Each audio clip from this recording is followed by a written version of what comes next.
మాతృభాష సంస్కృతికి విద్యార్థి దశ నుండే బీజం పడాలని రాష్ట్ర శాసనమండలి చైర్మన్ గుత్తా సుఖేందర్ రెడ్డి తెలిపారు. కానీ ప్రస్తుత సమకాలీన పరిస్థితులు అందుకు భిన్నంగా మారుతున్నాయని అన్నారు.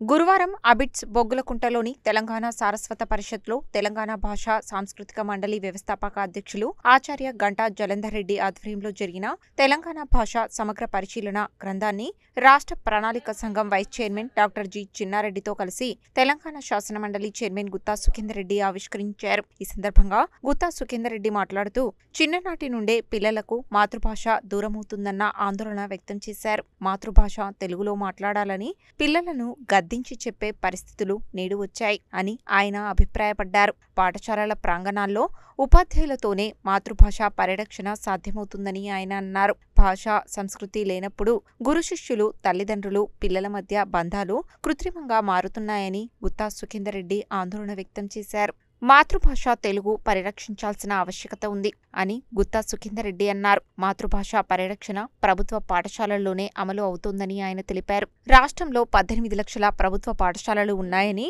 ప్రైవేట్ పాఠశాలల సంఖ్య 36 లక్షలు ఉన్నాయని, దీన్ని బట్టి మాతృభాష పరిరక్షణ పరిస్థితి ఏంటో అర్థం చేసుకోవచ్చని అన్నారు. ఈ కార్యక్రమానికి ముఖ్య అతిథిగా హాజరైన రాష్ట్ర ప్రణాళిక సంఘం vice chairman doctor G Chinnareddy మాట్లాడుతూ తెలుగు భాష తెలంగాణ ప్రాంతంలోనే పుట్టిందని, ఆంధ్రప్రదేశ్లో కాదని అన్నారు. శాతవాహనుల కాలం నుండి చివరి నిజాం వరకు తెలుగు భాష ఉనికిలో ఉందని, అయితే తెలంగాణ ప్రాంతంలో ఉర్దూ ప్రభావం ఉండడం వల్ల యాస మారిపోయిందని చిన్నారెడ్డి పేర్కొన్నారు. తెలంగాణ ప్రాంతం ముఖ్యంగా హైదరాబాద్ మినీ ఇండియా వంటిదని ఆయన అన్నారు. ఉమ్మడి రాష్ట్రంలో తెలంగాణ భాషను అపహాస్యం చేశారని ఆయన అన్నారు. ప్రఖ్యాత కవి అమ్మంగి వేణుగోపాల్ అధ్యక్షతన జరిగిన ఈ కార్యక్రమంలో తెలంగాణ సారస్వత పరిషత్ ప్రధాన కార్యదర్శి డాక్టర్ జె చెన్నయ్య తదితరులు పాల్గొన్నారు.